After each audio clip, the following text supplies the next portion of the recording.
Oh, crap. Sorry, I just hit the button. My bad. Whoops. I accidentally hit the button. We're live now.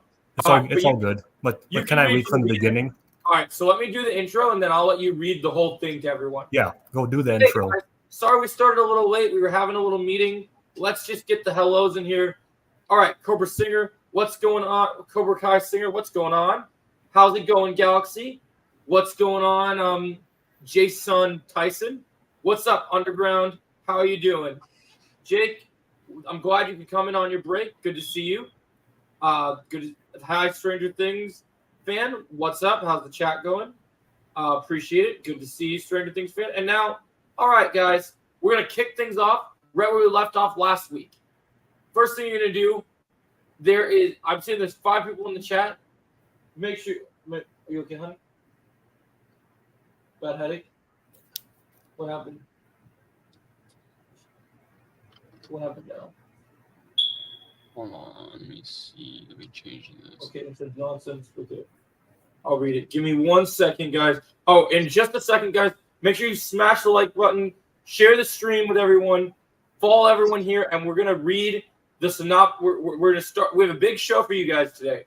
So show notes. Beginning of the show, we will be breaking down our script for episode 5, the final episode of part 1, and then we got more show notes, more things on this podcast to discuss with you guys. Cobra Kai Singer. We're gonna keep it the main. I was gonna say. I think Joe just wants to keep it like us three, like for now. Yeah. If Melissa joins or Karate, then we'll let them on because we trust them. We know them pretty well. Right. I don't know what. I mean, like, it's fine as long as like our whole crew shows up. Then it shouldn't. I will. I'll block her so that she can't send me messages. All right. Hold on, let me see. Okay. Give me a sec. All right. Okay, so yeah, welcome, guys. Oh, and side note, Miguel Diaz YouTube short is out. Is that on your main channel, Underground? I'm gonna have to check that out, buddy. How is it doing so far? Cobra Kai Singer, if you want to come up here, I need to know that you're a real person and you have to actually show that you're not going to play music or you're going to contribute with the chat. Yeah, because we don't want to deal with that. Yeah, we're keeping it the core focus right now. Oh, I did it, by the way. Let me see. It's taken care of. I'll check it out, Underground. Yeah, I definitely looking forward to it. It's on my Cobra Kai channel. Is that one just the Cobra Kai Underground, or do you have a different name for it? Underground. I think it's Cobra Kai Underground. I think that's what he's trying to. Okay, Cobra Kai Underground. Okay. All right. So we're gonna start now. We're gonna start reading the script. All right, Tyrell, take it away, my friend. Okay. So, opening scene begins with a flashback of Master Kim Sun-young teaching a younger Captain Turner Tang Soo-do sometime during the Korean War. As Kim is training him, we see just how ruthless Kim is as he is teaching the exact same thing Turner taught Kreese during the Vietnam War in the Season 3 flashbacks. To start off, young Captain Turner spars with Kim and gets tackled to the ground. Captain Turner shows a look of fear as he begs, "Please, Master Kim, I think you can stop now." Kim then roars in Korean language, "Get up!" When Captain Turner gets up again, he attempts to charge at Master Kim, which he misses. After missing several times, Turner manages to land a hit on Master Kim, which he then momentarily celebrates in delight. However, Master Kim immediately takes advantage of a distracted Turner and catches him off guard by tackling him to the ground. And unlike Turner, who spared Kreese, Master Kim shows no mercy and delivers a brutal hit to Turner's face, which leaves him stunned and bleeding. Master Kim will then mimic Turner's words to Kreese from Season 3, Episode 6. "If you lose concentration in the battlefield, you're dead meat." Master Kim will then go on to give Captain Turner a lecture over showing no mercy as he says, "When your enemy wants you dead, you have 2 options, kill or be killed." Captain Turner then questions Kim, "What about if your enemy is already down?" Kim then says, "An enemy can never be trusted and needs to be completely finished until they can no longer stand, breathe, and see. Okay. Are you subscribed, Singer, to the channel? Have you been subscribed to me for a while? This is a great start, by the way. I was gonna say. Yeah, I'm loving it so far. This is great. I'm glad we're getting all the feedback, guys. Tyrell really outdid himself. Is there something else I need to see now? I'm guessing this is gonna be like the big episode of part 1. I'm guessing. Yeah, I agree, Underground. And thank you, Stranger Things fan. I said yeah. Oh, That's what I'm saying, Underground. Like, you gotta make him evil.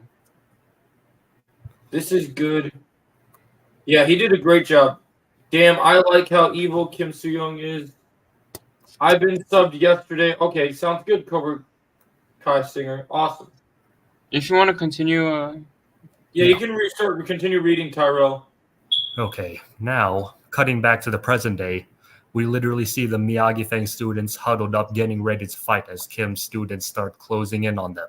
Sam would then recognize one of the students that she saw back in the high school from season 6, episode 2, as this student who stalked her and the Miyagi Fangs at school would smirk at Sam. Good job. okay. I was smirk at Sam. Miguel and the rest of the Miyagi Fangs decide to incorporate the egg training that Chosen taught them back in season 5, episode 7, and the same strategy they used during the dojo fight. However, Kim's students prove that they are levels above them and that there is a clear gap between them and the Miyagi Fangs. When Miguel tries to charge at one of Kim's male students, he quickly ducks and circles around him as he elbows Miguel hard in the back of the head. Damn.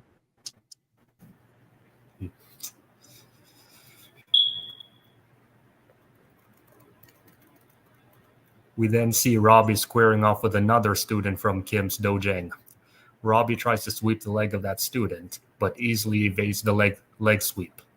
As Robbie keeps trying to attack that student over and over again, he is unsuccessful in doing so, as the defense of Kim's student is proven to be top-notch, as it is like they are going up against a brick wall. Hawk then aids Robbie, and they both team up against this student that Robbie is struggling with. Despite their combined forces, the student is proven to be far more superior than even both of them. Hawk tries to do a Superman punch to the student, but he easily counters it and then catches Hawk's arm. As Robbie tries to take advantage and swing at Kim's student, the student shoves Hawk into Robbie as they both end up colliding with each other and both fall to the That's crazy. I like that a lot. Mm-hmm.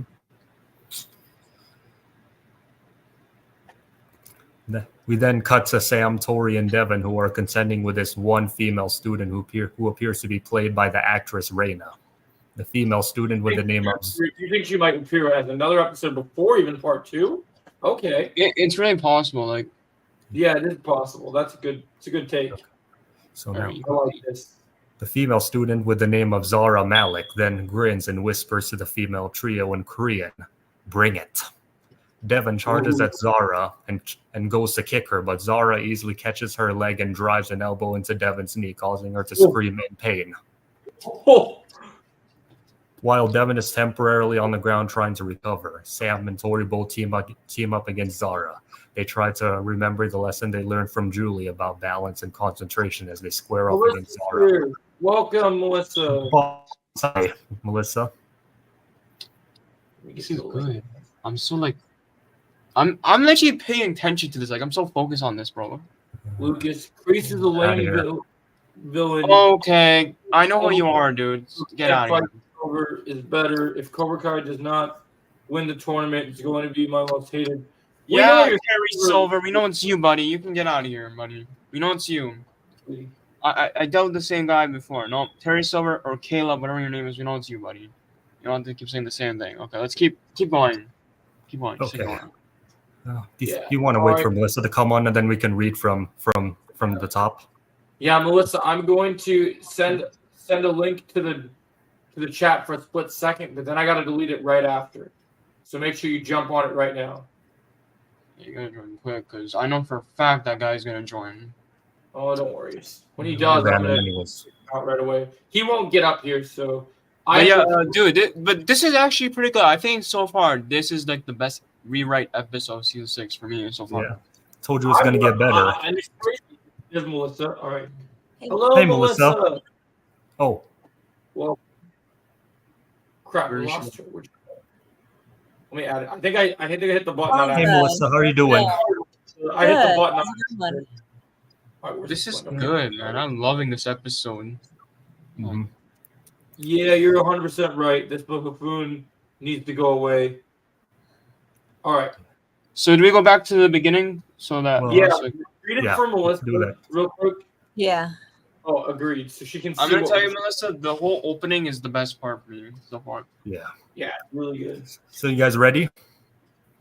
Yep. So Yeah. the opening scene begins with a flashback of Master Kim Sun Young teaching a younger Captain Turner, Tong Su-do, sometime during the Korean War. As Kim is training him, just how ruthless Kim is as he is teaching the exact same thing Turner taught Kreese during the Vietnam War in the season 3 flashbacks. To start off, the young Captain Turner spars with Kim and gets tackled to the ground. Captain Turner will show a look of fear as he begs, "Please, Master Kim, I think you can stop now." Kim then roars in Korean language, "Get up!" When Captain Turner gets up again, he attempts to charge at Master Kim, which he misses. After missing several times, Turner manages to land a hit on Master Kim, which he then momentarily celebrates in delight. However, Master Kim immediately takes advantage of a distracted Turner and catches him off guard by tackling him to the ground. And unlike Turner, who spared Kreese, Master Kim shows no mercy and delivers a brutal hit to Turner's face, which leaves him stunned and bleeding. Master Kim will then mimic Turner's words to Kreese from season 3, episode 6. "If you lose concentration in the battlefield, you're dead meat." Master Kim will then go on to give Captain Turner a lecture over showing no mercy, as he says, "When your enemy wants you dead, you have two choices: kill or be killed." Captain Turner then questions Kim, "What about if your enemy is already down?" Kim then says, "An enemy can never be trusted and needs to be completely finished until they can no longer stand, breathe, and see." It's the opening scene. Well, that is really good opening. Yeah, that's what we thought when we did a backstage meeting. So Melissa, just so you're aware of the topics, so we're gonna read through this script, give our thoughts on it, and then we all have, like, specifically me and Chosen, we have news to bring to the table to discuss today, which is pretty cool. Yeah. I have a couple bit. I I was like the idea of having a little bit of a flashback with Captain Turner.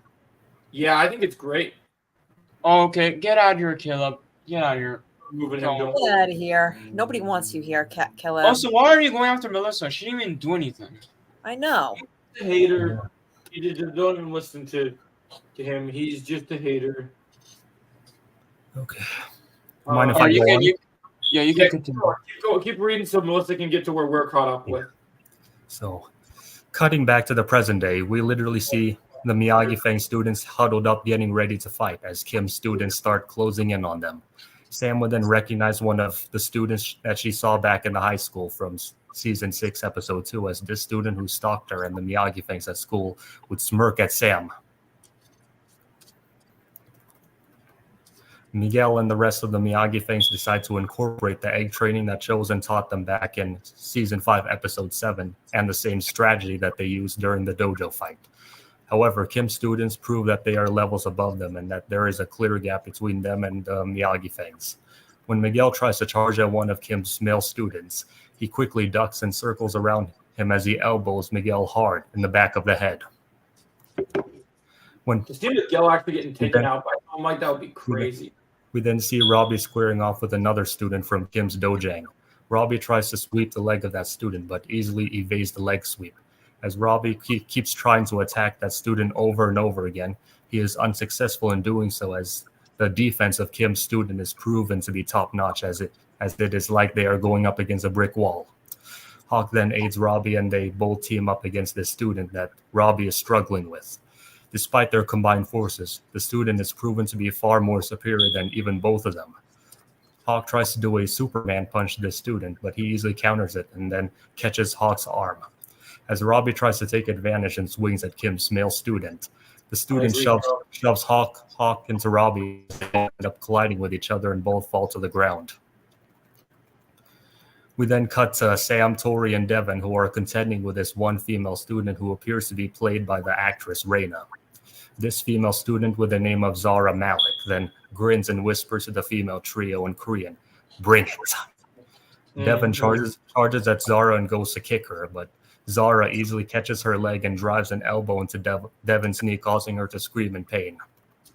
While Devin is temporarily on the ground trying to recover, Sam and Tori both team up against Zara as they try to remember the lesson they learned from Julie about balance and concentration as they square off against Zara.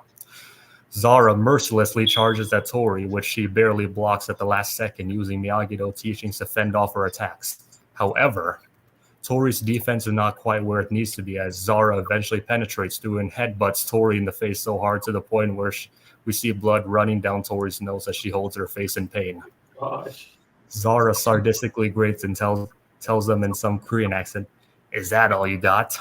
While Zara is facing Tori, Sam takes advantage of a split-second open window and performs the flying tornado kick on Zara, which momentarily knocks the wind out of her. As Zara is stunned, Sam takes this time to check on both Tori and Devin to see if they are all right. Zara recovers and scowls as she decides to pull off some of Kim's deadly Tang Soo Do techniques. Sam, Tori, and Devin, with their combined efforts, try to finish off Zara, but Zara uses a technique on Sam which causes her body to go numb and frozen in place. While Tori and Devin are distracted by this, Zara then shows no mercy and finishes off both of them. Ooh. That's Ooh. crazy, Stop right bro. there for them. So it was basically like that move, like is sort of like similar to what Chosen the pressure point technique. Yeah. Probably your own version of the pressure point, because Yeah. I have a feeling that a lot of the techniques that that basically Sato taught and taught to Chosen was a reverse version of what Kim Soo Young taught as well. Yeah, So- it could have been. All right. Definitely Yeah, I could have know. been. All right, you Told can you this was continue. going to be pretty dark. Keep reading, Yeah. man. Yeah, Gonna keep go ahead and going. I need more. Now we're all caught up.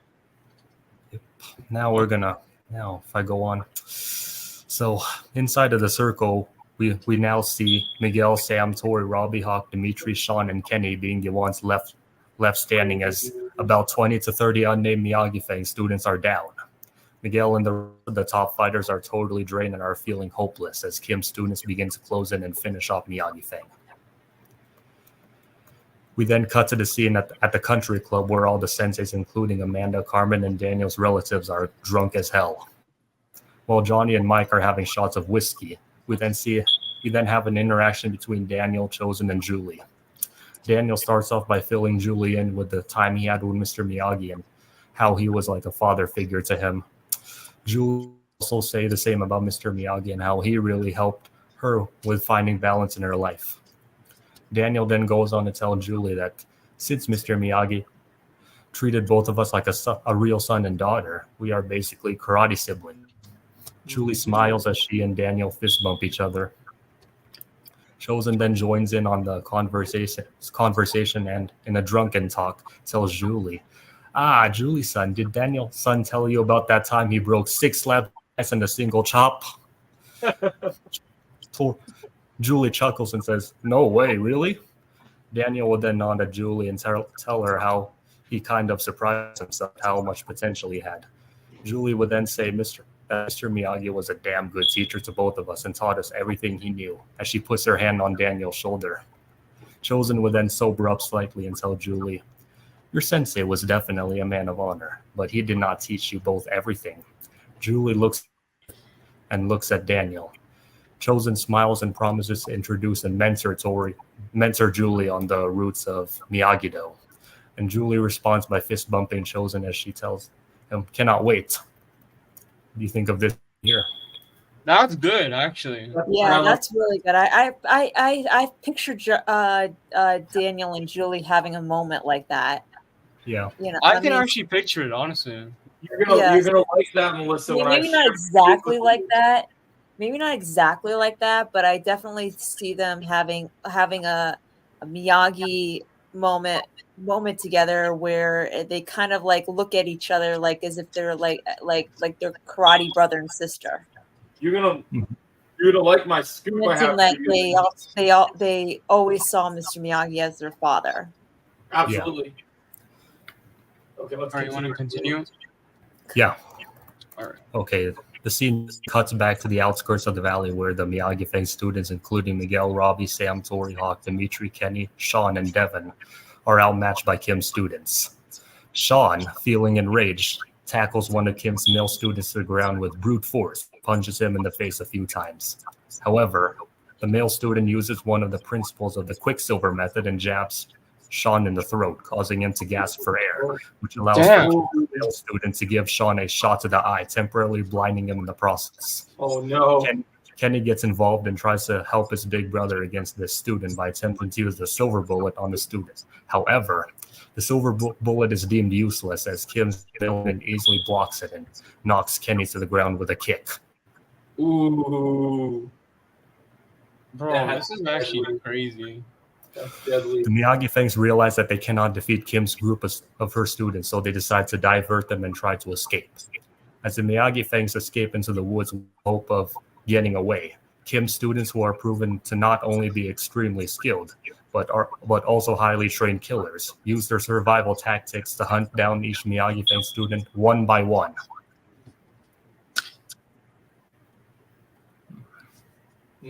Oh, I love that. That's great. That's awesome. We see. Okay, next part. We see a shot of Bert separated from his friends as he is alone somewhere inside the woods. This is when Stingray all of a sudden emerges and bumps into Bert, who is confused and happy as he says, "How did you find us?" Stingray removes his shades and repeats his line from season 5, episode 10. Stingray always sees better in the dark. However, as Stingray and Bert are distracted, talking, one of Kim's students jumps down from a tree ninja style, landing behind Stingray. As Stingray turns around, he is then knocked out from behind as a shocked Bert looks up and is also taken along with Stingray. Damn. Yep, that's insane. Eventually, we see a shot of all the Miyagi Fang students brought back into the area where they fought Kim's students earlier. The Miyagi Fang students are then all lined up on their knees as Kim's students look down on all of them. The Miyagi Fangs look up at them in fear and confusion. As this is happening, this is when Tori will hear a familiar voice call out, "Nichols!" Tori then jumps and glances at a dark figure in the distance and reveals herself to be Kim Da-eun. As she is approaching Tori and the group, Tori is starting those flashbacks of when Kim forced her to break stone. When Kim gets closer, Tori then has another flashback of when Kim attacked her in the flagship dojo and stepped on her injured hand. As Tori is frozen in place, this is when Kim, with an evil grin on her face, says, "Ah, what a sight." All the Miyagi Fang students who are on their knees once again look at each other in fear and confusion. The screen then goes black. Damn. Get the hell out of here. Holy cow! Like that is a really dark. Honestly, I'm totally on board on this. Actually, I don't know why. This is what we want. It's the final season. They said this can't just be like an ordinary season. It can't be just another event. This is the final season. We literally don't know how many of these characters we're gonna see again. We need to take every advantage that we can. Yeah. No, like this is like real. This is like really good. Like this is So is that really what good. it is? Okay. So then we once again cut to the scene of all the Miyagi Fang. 1 minute. We then once again cut to the scene of all the Miyagi Fang students. You can't hear anything underground. Leave the stream and then come back. You should be able to. It's probably just StreamYard issues. Well, that's strange because I can hear everyone here. Yeah, just go back and forth. It should let you do it. StreamYard's kind of funky sometimes. All right, you can continue. Okay, so we then once again cut to the scene of all the Miyagi Fangs gathered in a circle by Kim and her students. As Tori and Kim are face to face, Kim stares at Tori's bandaged hand and sadistically asks, "How are those knuckles doing, Nichols?" Tori does not respond as she is too shaken by fear to even answer. This is when Robbie stands in between Tori and Kim in anger. Robbie then asks, "Oh, it was you who did this to Tori, huh?" Kim grins and says, "So what if I did?" She then goes on to mock Robbie and says, "This is real cute, Nichols. Your own boyfriend standing up for you. You are even more pathetic than I had thought." Damn. Robbie then Yeah. barks at Kim, "Shut up, bitch!" As Oh, Robbie yeah. is burning with, Wow. I can totally see that. as Robbie I can totally is burning with see Yeah, anger I and hatred. definitely could see that. Oh, Kim chuckles, "Oh boy, you sure love to bark just like your blonde daddy, huh? It sure does not surprise me, as it certainly runs in the family." Lisa Hannah Kim's gonna be having the time of her life with this season. Robbie is fed up with Kim, tries to attack her, but she immediately dodges him and kicks Robbie in his right eye as he falls to the ground. Oh my Kim then God. orders 2 of her male students to restrain Robbie in Korean language. So, Yeah, wow, it's- that part actually, that Whoa. part got me, bro. I can't. yeah, we actually see an interaction between Robbie and Kim for the first time. Yeah, Yeah. we actually see them interact because they never Yep. really interact in season 5. It's just, No. I mean, Let's they've been in pause the here same for a second. scene. I'll be right back. You guys just talk among yourself. I gotta go check something real quick. I'll Yeah. be right back. I mean, they've been in the same scene, but we never actually seen them have an interaction. so No. this is like their So actual that would first be really interaction. interesting. And I could so see Robbie doing something like that. Saying Uh-huh. something like that. Like, holy cow, I definitely could. Yeah. Of course, Kim won't see him as a threat, though, of course. No. Yo, is this the part where she says, "Oh boy, you sure love to bark just like your blonde"? Yeah. It's like your blonde dog dad. Yeah. It's like, kind of Just gonna It's wait kind of for funny how she not only mocks Tori, but she also mocks his dad and their family. Oh, I boy. know. What? This She would mo- honestly make her a great villain, though. Honestly, Yeah. I wonder how this episode's gonna end. Is the interesting question. Mhm. I'm guessing. I'm gonna just call it right now. I'm gonna predict it, even though I haven't seen it. I'm guessing it's gonna end with Silver. That's it. It could. Yeah, it could very Because- well. I think the only way we could see Silver, like, Get the hell my out of God. here. Now you're making an account on my name. Get out of here. Okay, I was gonna say, if they're gonna end with Silver, I feel like they would end it like a shot of Silver in prison. I'm guessing that's the only way I could see it. Get out of here! Get out of here, Silver or Tony So it's Silver. Dollar- Because, His actual name is Caleb. or Caleb. Get out of here! Nobody wants you here. Dude, you're gonna if You're you, the- you you're the at this simp. point, just give up. Just give up at this point. Like, there's actually no point of coming back all the time. I know. You're the simp. Like, Nobody wants because I mean you keep talking about how much you hate the show, how much you hate these channels, yet you're on here all the time. also, Caleb, You're you know this is the final Freaking season. Right? ridiculous. Like, here's What? the thing: if this was like a normal season, then I could see Cobra Kai winning. I could see them winning the Sekatega if this was not the final season. But it is the final season, Right. so that's why. Exactly. So Miyagi-Do obviously is gonna win because it's the final season. Clearly. Cobra Kai winning makes no sense for the story since it's a No, final it season. Yeah, like here's the thing: imagine if season 7 was renewed, right? If that was renewed, then I could see Cobra Kai winning. I Yeah. could see. Of course, if we did get a season 7, they would probably push the Sekai Tekai to season 7. Yeah, And that's season what five- they and could have season done. five Actually, would've- Season 5 would have ended differently, with Yeah. them not defeating Cobra Kai. but yeah, dude, you just need to stop, bro. Like, it's just a show, man. Like, I don't know why you're making it such a I big deal. know. All it is just one. It's just a show. Close the laptop, go outside, and get some fresh air. And while you're at it, get a life. Exactly. That's what I was gonna say. The Actually, story's not real. The show's not real. It's just the story's not real. Get a life. The lessons that you learn that you can take from the show are real and apply to your own life. Those are real. That's the only real thing about this show. Yep. Here's the thing, though, people do not understand. Cobra Kai is a show that you love to experience. You love to watch for the first time. Right. Like, it's a great It brings experience, you right? back. It brings you back. Like, for example, imagine you start with season 1, right? And you're like, oh, this show is great. Experience, man. Experience. Right. And not only that, it brings you back a lot of good memories too. Like, Yeah. think about it, Mhm. what shows can actually do that? Like, Like, I still remember Hawk saving Dimitri. Like, that moment, I still remember to this day. Yeah. It's like but it's like even too, even though even as well, it's like what show, I mean, it actually literally takes you back to the Karate Kid. And now that you mentioned the Karate Kid, the 40-year anniversary is on June 22nd, right? So, Yeah. That would be the perfect time to release the trailer. Thank you, the Stranger Things fan. Exactly. Nobody here on this channel deserves hate. Nobody. Nope. you know, that's a good point. We could see the season 6 trailer on June 22nd. I could see that. Yeah.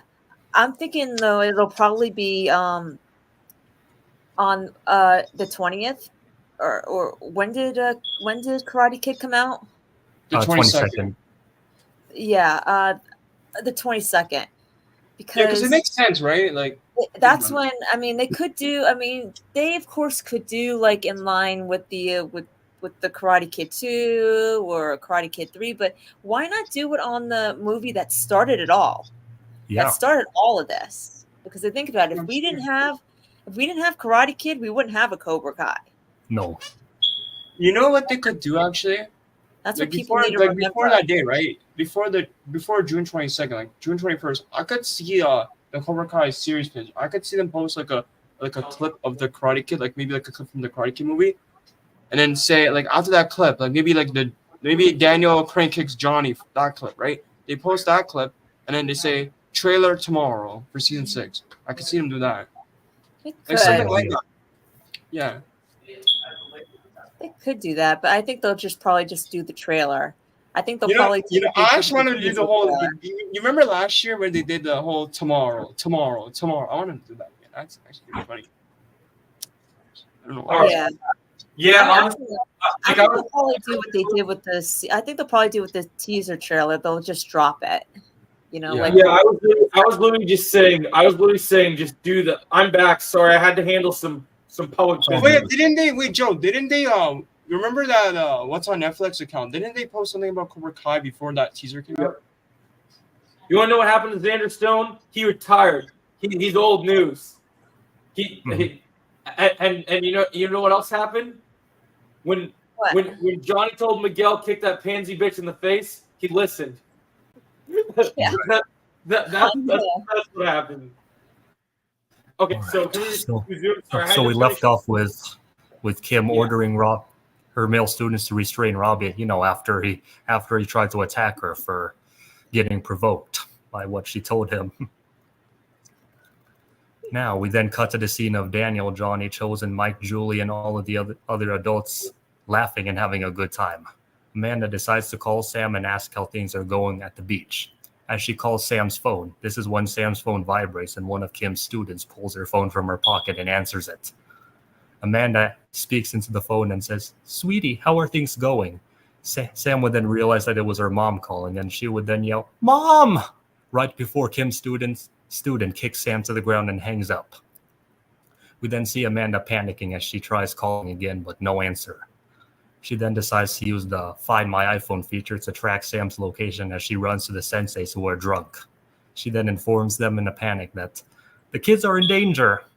Daniel and the senseis then look at one another in confusion. I love that. Back in the outskirts of the valley, Everything about this is great. we cut And to the on scene. a side note, seeing how good you've been doing on these rewrite stuff, I got a proposition for you, Tyrell. Yeah. Season 6 won't be your last Cobra Kai project. yeah, You're really getting awesome. hired as I'm putting you in charge of my co-writer on Cobra Empire right now because I Really? need you on my movie. I'm gonna send you my script and have you. That's actually a good idea because this dude is not. This is great, man. Like honestly. Yeah, this is really top notch. This is Because professional. this is just like Level. predictions. Like if this man is gonna write my movie, oh, it's gonna be on. Mhm. Oh, dude, he's so Yeah, cool. just imagine if one of the on here, then they're like, "Damn, why didn't I think of that?" Then they end up doing a rewrite. Of I this know, whole thing. right? Bro, stop using the word flop. It's not a movie. Season 6 is not a movie. It's a show. It's not gonna flop. It's not. Right. You're getting Well, you- confused with movies and shows, man. I'll keep removing you. I don't care. You're gonna keep getting banned. Have fun. I don't care how many 600 accounts you get until you get the gist of the lesson. Look, Right. I've What whack job had been nice. what whack I job think you're has like, over 600 accounts with different names? Definitely gonna And don't just even goes worry. on there and just goes on to and just goes on, just harasses people. Can I just say one Oh, thing real you're quick? saying my Fortnite I'm stream. gonna That'll- say one thing real quick, Joe. Go To ahead. this guy, Caleb. Caleb, listen here, man. Joe, out of all of us here, Joe is the one that's been nice to you, bro. He's been giving you too many chances, bro. Like, I've been being very nice to you. Right. I've been trying to give you the benefit of the doubt. I thought what you were doing was just mindless jokes, just because you're probably at that age where you think it's funny to make fun of people. But this is what's wrong with the world today. There's too many of you toxic assholes that think you can have whatever you want, and it's not going to fly. Yeah, I don't care if you have 600, 6,000 accounts. Whatever accounts you have, like the new Eminem song says, Houdini, I'm gonna abracadabra that shit. So don't even worry about it. It's not. I don't care how many times I have to do. I don't know if I have to do it every single day. I hope you get sick. I hope your fingers will stop typing and bleed from the amount of times that every time I see one of your accounts in this stream, I will end every single one of them without Right. hesitation. I Thank don't you, care how many Galaxy. you have. I have so many mods that the second that you're in, they are gone. They are gone. I have played nice, and I'm not gonna sit here and take it like a little bitch. I am going to kick the living shit out of all your accounts, and that is over. This is I'm beyond All right, done. Yoda Joe's bringing out his Cobra Kai. Oh yeah. His inner Cobra Kai. or his inner Cobra, or his inner eagle. 100%. I You mean, literally I'm always just a Detroit repeated Eagle what fan, Johnny but said. There's that Cobra inside me sometimes. I do got that dark side when I do. Actually, I would say your inner eagle. Actually, I would say Oh, your yeah, inner eagle. You I just 100% literally bite repeated first. what Johnny said in I season 3. 100% bite first. It's not even a question. You literally go, just repeated what enter Johnny his said villain in arc. season 3. I mean, like I'm telling you, man. Like, if you want to see my villain arc, you got to see like when I said Tyrell, some of the stuff like you guys probably won't believe me because you got like 3-4 seasons, but I'm just telling you right now, Silver, Kreese, Kim, they're all great and amazing villains. But the villain I created for my movie, you guys haven't seen shit yet. Like, I have been spending every single day working out in the gym because normally I go to my class and stuff, but I've been getting like today I spent before Tyrell and I were texting back and forth. I was in the gym getting Hugh Jackman like you couldn't believe. Like I was going crazy. Like I was lifting and going nuts because my character is gonna be absolute insanity. Like so we got so many exciting things to look forward to. I mean the saying truly is Cobra Kai never dies and it never will. And we are gonna literally keep this dream alive. Exactly, Stranger Things fan. That's why I knew I could add you as a mod, which is great. That's very true. That's very true, Chosen. I'm way past waving white flags. Way past. Mind if I go on? Yeah, we're ready to go on. I just wanted to get the message out for this little week. I'm sick of him abusing my co-host. We are too.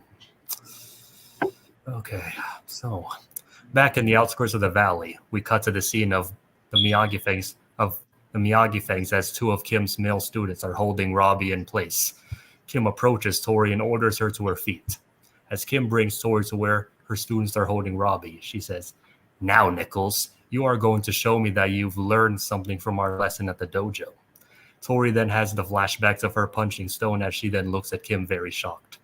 Kim then instructs Tori, if you do not want to end up like last time, you must eliminate your weakness. Kim then gives Tori a choice that she is to either hit Robbie like she did with a stone dummy, or her along with Robbie and everyone else will be beat into a pulp by her students, that their students will show them no mercy. Tori then will be shaking, with tears streaming down her face, as she will then look at Miguel and Sam, who will be shaking their heads at her not to do it. Tori begs Kim, please, you don't have to do this. Kim then gives Tori an account of 10 to do it, as she then whispers to Tori, do it. With tears running down her face, Tori slowly approaches Robbie, and as it looks like she is about to hit him, she all of a sudden turns around and swings at Kim at the last second. Tori, of course, misses as Kim starts beating her to the ground and stomps on her injured hand. Kim then smiles. How pathetic, Nichols. As Kim takes her foot off Tori's hand, Kim scoffs and says, so be it. Kim then orders her students to pin Robbie down in Korean language. As Kim's students have Robbie pinned in front of Tori, this is when her male student will grab Robbie's right leg and snap it as Robbie screams, ah, in pain. Miguel, Sam, Hawk, and all of the students will look in horror as they watch their friend in pain. Tori will then burst in tears and scream, Robbie! As Tori is crying, Kim will then grab Tori by her hair and yell, you did this, Nichols. You could not let go of your own weakness, and look where you are now. Kim then instructs all of her students in Korean language, finish them all.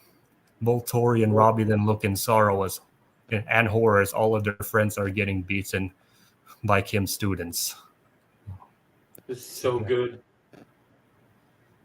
Yeah.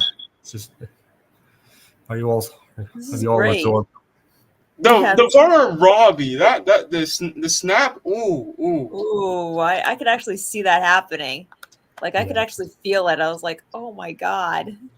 I know. It's like this is going to be like a similar dynamic with when Sam was forced to watch Hawk snap Dimitri's arm. Now Tori's going to be in the same situation.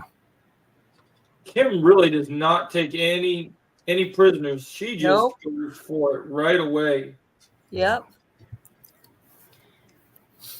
I wonder how this is surprised. She's a beast, so I'm not surprised that she would do that. Yeah. To answer your question before we continue, Galaxy, the movie's still not 100% filmed and edited yet. So right now the hope is late 2025. That's what I'm hoping for. Oh, I think we all agree that it's gonna be the most brutal. Mm-hmm. Oh yeah. Anyways. Oh yeah, especially the season finale. Like you think this is brutal? You think this is brutal? This is probably going to be like playtime, considering what they have in store for the finale. Season 6 finale is going to be an absolute death. I just wonder what's going to happen to actually have someone die on this show. But to have someone legitimate, I said late 2025 is the hope. But depending on how fast we get to actually get the whole thing rolling, especially with Tyrell helping me supervise the writing, we could get it out soon. But I'm shooting for late right now. But yeah, I have a feeling that the series finale is going to be even crazier. Okay. Let's keep rooting. We're ready to go more. I can't get enough of this. This is like, I feel like it's silver right now. If this is cocaine, I can't get enough. It's too good. Okay, so back at the country club, Daniel and his crew are heading out to rescue their students until they bump into someone familiar. This person they bump into is Tiang Wu, who happens to be the blonde sensei they fought before, as it is revealed that he and Kim's senseis were sent to spy on them and stall them. Oh, God. Tiang Wu will smile and tell them, where do you guys think you're going? Bar fight. Daniel, Johnny, Mike, and Julie would then get into a stance and a bar fight would break out. During one of the fights, team in a fight scene would be the most Okay, I'm going to say this right now, and I might be biased as hell. This is the part of the script that I'm the most excited about. Yeah. Because you have Daniel, Johnny, Chosen, Mike, and Julie in a fight? Did we ever think we would see the day? Like, I don't know. Oh my- Did you ever think we would ever see the day where all three of Daniel's rivals just teamed up and just broke into Silver's house and Exactly. I, I that's know. why all people the always ask me, on like, all the people always ask me, senseis? like, Took I on give karate a Silver lot and of all shit his because senseis. this is Take why I on- always give people a lot of shit. People are like, why is season 5 your favorite season so far? I'm like, because I never thought we'd see that shit. I never thought we'd see the day Yeah. when you see all 3 of them like that. It's just Oh not. my god, get out of here. Get out. I told you, you're all gonna be gone. Don't even Fuck worry off, about it. Get out of here. We don't need you here. You'll Right. be gone. You've got your 700 accounts. Who nobody cares. And by the way, that's freaking crazy. It's your time, Like, crazy you person. like- Dude, your Listen- computer can go crazy if you make 700 cards. Just telling you wrong. You can crash. His hard drive will burn out. It won't allow any of that. Right. I mean, but who actually does that? Who actually creates 7 different accounts just so they can harass people? I know. That's way more accounts than I Crazy. make. I don't know man. what is. It's like, why don't you go outside and play in the backyard with your mommy, kid? Yeah, Right. he's a lunatic, and he doesn't get it. He doesn't understand. You know, that's actually kind of funny. The way you said that, was like, He keeps raising the number. It was 600 last week. Now he's like, oh, it's gonna be 700 now. I'm like, yeah, good luck, kid. Now, Joe. without further interruptions, I'm ready to get into the. Yeah. Before we So now- continue, So now, after this, I do have to go after this. Just like Yeah. We have to go up to this part. All right, no worries. Okay. Okay. All So right. there- You need so to now- During one of the scenes in the fight, we see Mike take out one of Kim's senseis and repeat his famous line from Karate Kid 3. Your karate is a joke. There is nothing from you that I can't counter. As Amanda, Carmen, and Daniel's other relatives are ordered to leave and wait in the car, this is when more of Kim's senseis will show up and block the exit, which forces Daniel, Chosen, and Julie to take them down. As the trio of the Miyagi-Do masters get in their stance, they incorporate the wheel technique and use all sorts of combos to take out the senseis one by one. What? Ooh. This is like Endgame. I would level love shit. that. Oh my god! And this is only episode 5. Oh, I would Um, love to see Daniel, Julie, and Chosen doing okay. the wheel technique. who do I get? Who do I gotta go right now to get all the like Netflix producers, all the big 3 to Yeah, sign on? Let I let need them this shit in fucking let theaters. them read that. Yeah, I let need this let's shit in let, IMAX. we need to bring them on here so they can actually Look, read I your need work. to talk to you, man. I need you to I know. stream this at all IMAX screens right now, please. Thank you, because Right. I need to see that shit. Like We that. need to figure out how to get Netflix back on here. We need to get Netflix on here and so they could actually see what good writing actually is. Exactly. Show them who's boss. Yeah. Wait, before we continue, Joe, off topic. Show we're all available, Joe. by the way. Off topic before we continue, I don't know if you heard a couple hours ago, someone just sent me this tweet. Apparently, Daredevil Born Again will feature a one-take hallway sequence similar to the ones from I'm already OG. working on a video on that tonight. I got my plate full tonight, so don't worry. I ain't going to sleep till I finish at least 5 videos tonight. So we're good. All right, you can continue. Okay. Yeah, let's As continue. I'm literally in the edge of my seat. As the bar fight is happening, we then cut back to the scene outside of the valley where all the Miyagi Fang students are beaten. Kim would then approach Tori, who is sobbing on the ground, and tells her, "Try it again, Nichols, and I will have them break all of his limbs." As Tori is sobbing in fear, Kim will then go on to say, "Let this be a warning to you and your pathetic group of friends and your pathetic senseis to never get in my way." Kim then says to Tori, "No matter how strong you try to look, you will always be weak deep down. Understand?" Tori then nods her head in fear as she says to Kim, Yes, I am weak and pathetic in compliance." As Kim and her students are about to leave, this is when Kim will look back down at Robbie, who is sobbing in pain. Kim will then scoff and leave with her senseis. We cut to the scene of Daniel's crew making their way to the location and finally tracking them down. This is when they will all arrive and be greeted with horror and a gruesome sight. As they look around, Daniel is speechless as he witnesses some of the Miyagi Fang students beaten unconscious and literally sees his daughter Sam and Devin comforting Tori, who is in hysterical crying. Johnny then sees Miguel and Hawk attending to Robbie, who is still crying in pain from his right leg being snapped, which he rushes to his son. Daniel would then notice some bruises on Sam's face as she looks at him. The scene then zooms out and a soundtrack of sadness then plays. Oh my god. Damn. This is darker than I thought. I know. I love it. I wasn't I love kidding it. when I said it's going to be dark.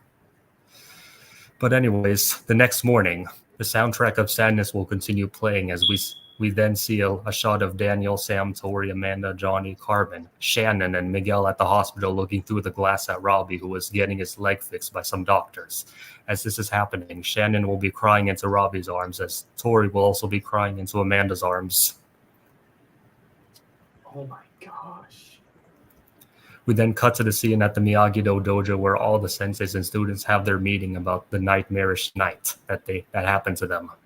Since Kim's students have struck fear into their hearts of the Miyagi-Fang students, many of the students would be on the verge of wanting to give up karate for good. Thanks, Jeffrey. As the students depart from the dojo, Daniel, Johnny, Charles, and Mike and Julie look at each other trying to figure out what to do. In the next scene, we see Tori sitting in front of a lake somewhere in the valley having flashbacks of what went down that night. This is when Sam will come from behind and put her hand on Tori's shoulder. As Sam sits next down to her, Tori will break down in tears and hug Sam. Tori will then say, "I am sorry about everything that I did to you back at the school."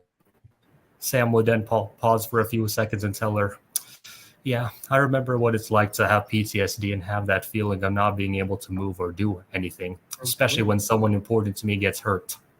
She then goes on to tell Tori that she is also sorry for all the things that she did to her. Sam would also then forgive Tori for everything that happened and promise to help her beat her PTSD of Kim. Damn. Crazy. At the LaRusso house, Daniel, Johnny, Chosen, Mike, and Julie are discussing what to do next as Sam and Tori walk in. As Sam and Tori join the discussion, Julie will then come up with the idea for her and the monks to do some meditation exercises with the Miyagi-Fangs. We then cut to the scene at the Miyagi-Do dojo where Daniel and the rest of the students sensei summon everyone who is not really interested in doing karate anymore, as they are still scarred from what Kim's students did to them. However, Julie will take front stage and summon the monks. From here, she and the monks would order all of the students to close their eyes and do a meditation exercise that would help them beat their fear of Kim and her students. After that, the exercise is finished, the students would open their eyes in a courageous fashion as Julie smiles. This would then mark the reformation of Miyagi-Fang as they are ready to get back into the fight. All right, now the ending. The ending scene of the episode would be a shot of Terry Silver, who is about ready to make his move. Yep. Silver. Oh my god, that was incredible. That is an epic I episode, got right? goosebumps. I got goosebumps off that. I'm glad you love it. My eyes are still like blown away by the wheel technique of the amazing senseis. Just amazing. I love what That would be the original sense, like to see Daniel, Chosen, and Julie doing it. The OG senseis, that would be awesome. Seeing that is gonna be great. But seeing people that are now even just teaming up with Miyagi-Do is gonna be wild. Like, oh my gosh, that's Like nuts. that is awesome, Tara. I wish I had that talent. I love it. And then Underground says, I think you also have good theories too, Melissa.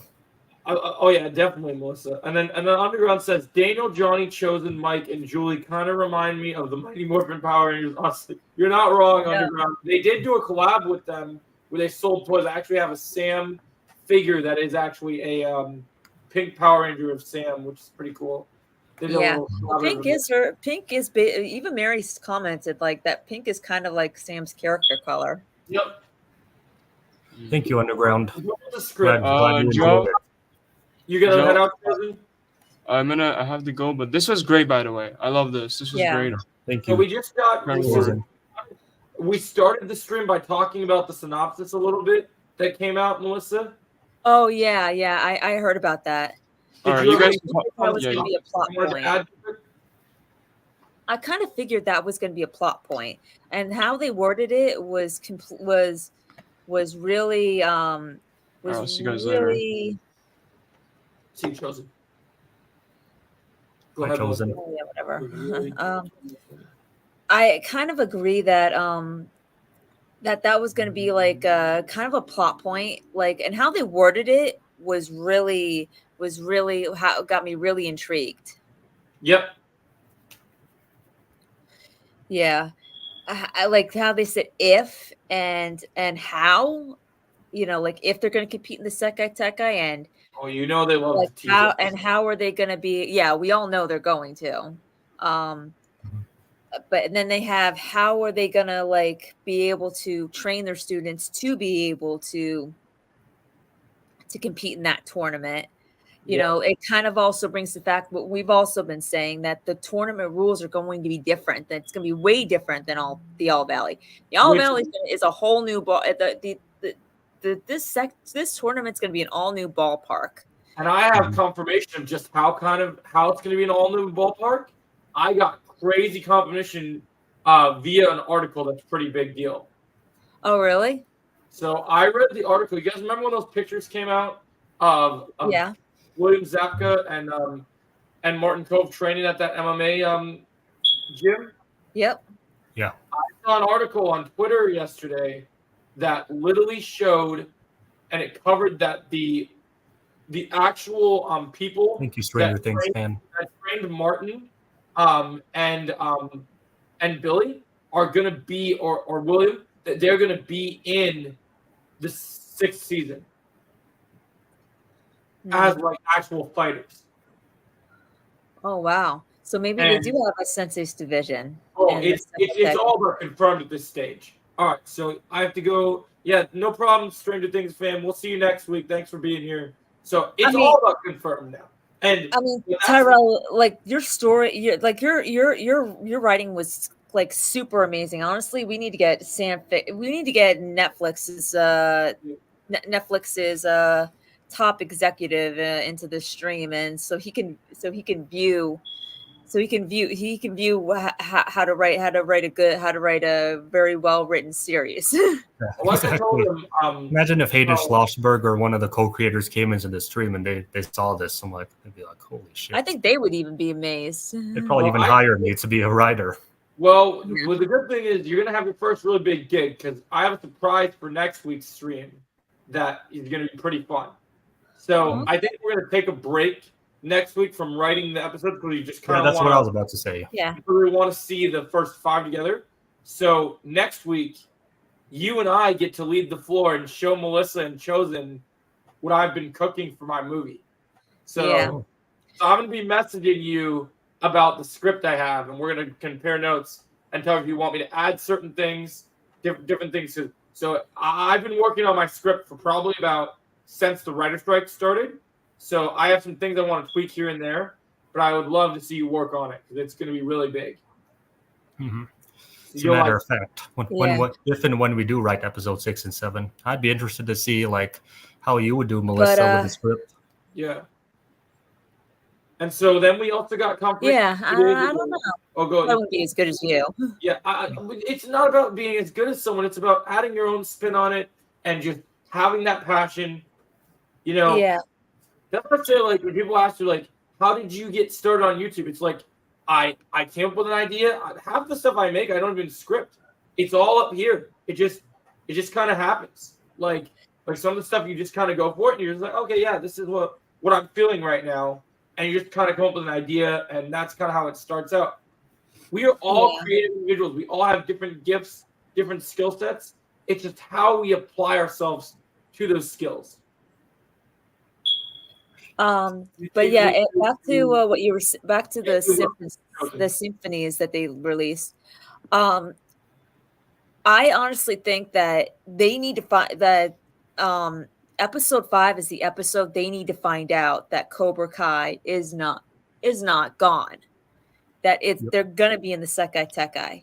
Now, it may not happen exactly the way Tyrell, the way that you wrote it, Tyrell, but I could see something somewhat similar where Kim's students confront Miyagi-Do and somehow, some way, and fights them, and it's a fight that Miyagi-Do loses badly, but they spare them. And I think the tournament. One thing I will say that I really am a fan of what you stated is I know a lot of the show, because they focus so much on the teen characters that they're young and they have so many good things. But I think part 1 has to really, especially to get ready for the final 2 parts, you really gotta drive home the adult role here too. So I think that idea of Daniel, Chosen, Julie, it all has to come together. Yeah. And Yeah, it speaking of does. which, one of the things I was so excited to tell you about, Melissa, is because of my higher status and getting up there in my numbers for YouTube and stuff, people Mhm. have started contacting me with information about certain scoops and stuff. And I'll be dropping a brand new Julie video tonight because I have you the will? official first Julie Pierce scoop for you guys. Oh, cool. So I had someone contact me, and they told me, I don't know the specifics of the scene or anything. I don't know what episode it is, but they told me that so and so Daniel will go to an old boxing gym in an episode and meet XX character. They were trying to blank it out, and I crossed references, put my watch party hat on, did my The detective. $1 million baby. Yep, and I was like, well, we all know that's Julie because it can't be anyone else. So, Yep. Miyagi-Do losing against Cobra Kai before the second Taikai. That's exactly what we want, Chosen. We want the fake behind. Yeah. Yeah, so I think that's definitely on the table. So I got that scoop. I got a good video about that. I think that's gonna be a really interesting interaction. Because I'd imagine, even though they're on the same side, I don't think Julie will be very happy at first to see Daniel. I think she's gonna be holding in a lot of anger. And Why? Just because she's gonna be mad, because when you think of like the legacy of like Daniel's a great character, but one of the best things about these characters is their humanity and their flaws, right? Right. So Cobra Kai has existed for so long, and even though we have Silver in prison and everything has happened, we haven't stopped them yet. The snake still keeps running up, and I think Julie, because Daniel is kind of the head person that's been in the valley since the beginning, trying to stop Cobra Kai. The fact that he hasn't succeeded, I don't think they'll fight or anything. I don't think they'll have a physical fight or anything. Right.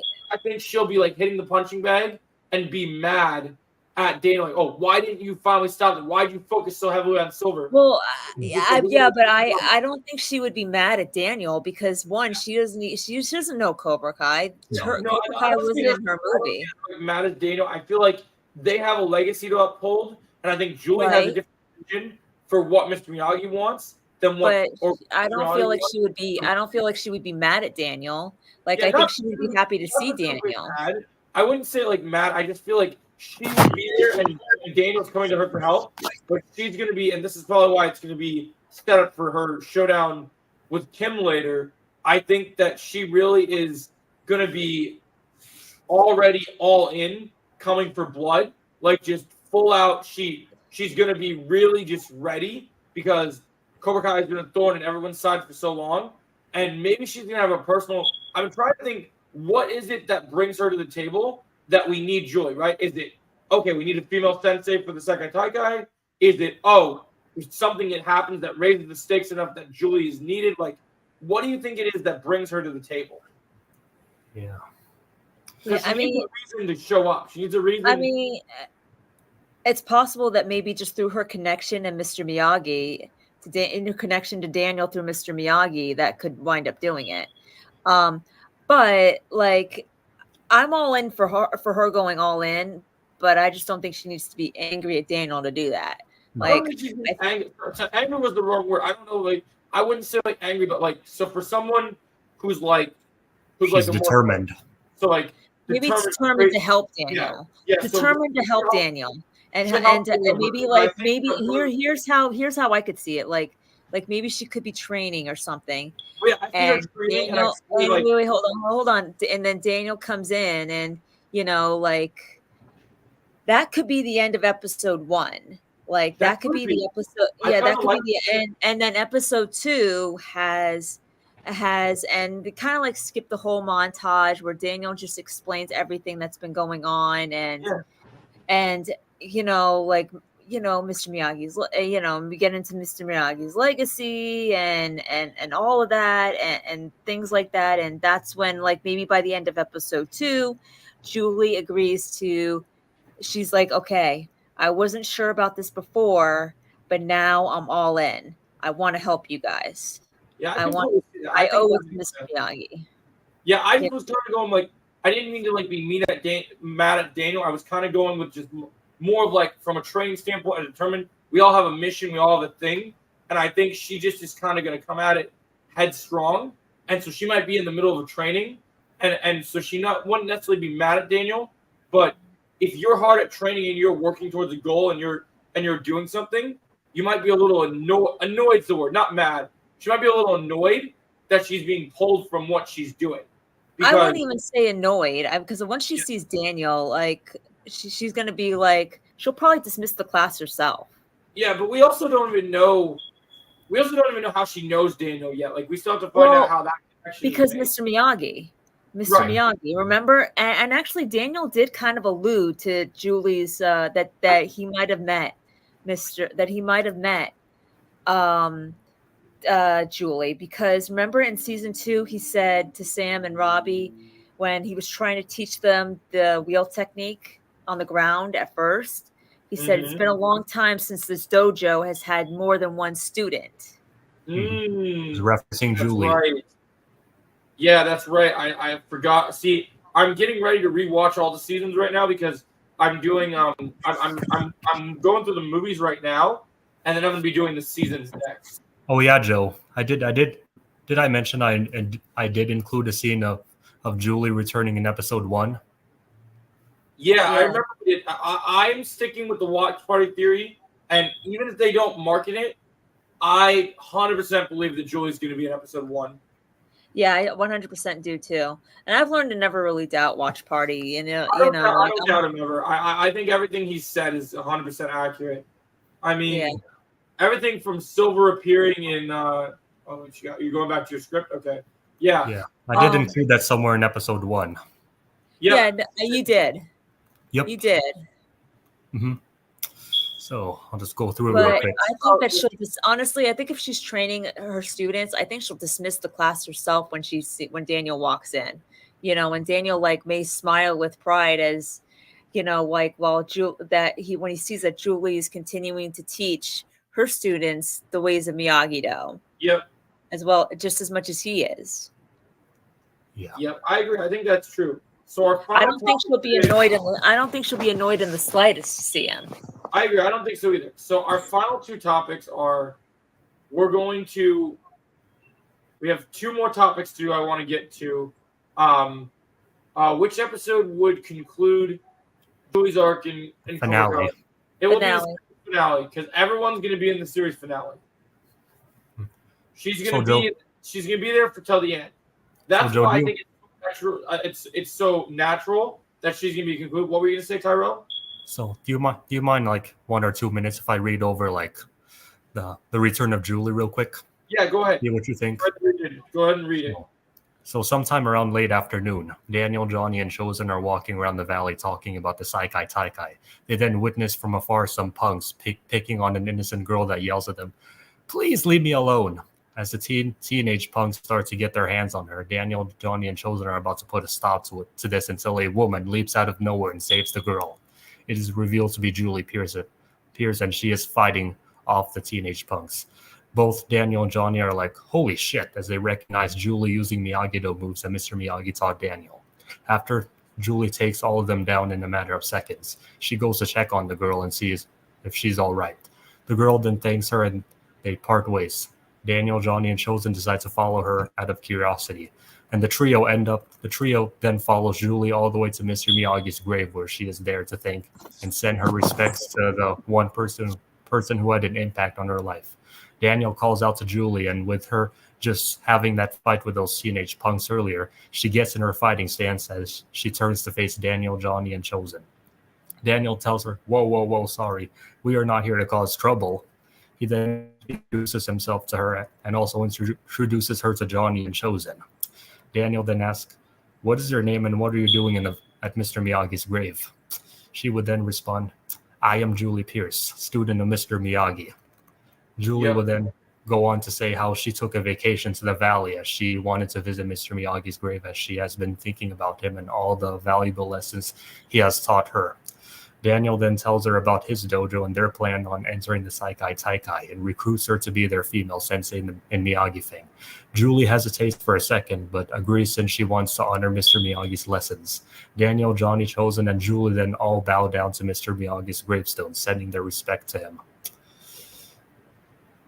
Yeah, I definitely think that needs to happen. Like, I think all of Mr. Miyagi's, I think definitely, I think Daniel, I mean, obviously, definitely Daniel and Julie need to be at Mr. Miyagi's grave. And Chosen. And Chosen. I mean, Johnny should too. I'm hoping that he does, but Yeah. I think to have all former Mr. Miyagi students, I think all the Karate Kids, and and Chosen, and all former Miyagi-Do students, now senseis, and former students of two being the former students of Mr. Miyagi, we definitely need to have a scene with them together at Mr. Miyagi's grave. Yep. Just bowing in respect to the man. Well, I think that's 100% going to happen. Mhm. Yeah, I think they're definitely going to go with that direction. Oh yeah, Melissa, would you, since we're on the script, would you like if we can share this with you? Wait, what? Would you mind if we share this with you? Like Oh yeah, this? no, I don't mind. No, not at all. I would love to. I would love to do that. Yes, share it here so she can yeah. have it.